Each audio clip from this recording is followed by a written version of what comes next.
Hindi susi ang kasal para sabihin kayo na habang buhay.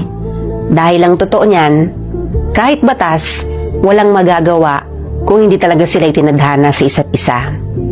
Ang kasal ay hindi panghabang buhay na katunayan para maangkin ang isang nilalang.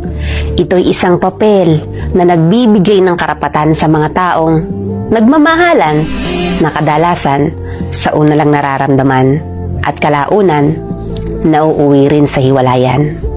Dala ng hindi pagkakaunawaan. Hindi porket kinasal ka sa isang tao ay habang buhay mo nang makakasama ito.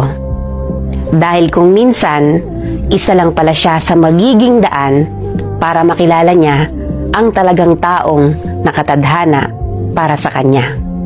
Kinikilala man ng Diyos at batas ang bisa ng kasal, pero iba pa rin ang bisa ng dalawang taong itinadhana talaga.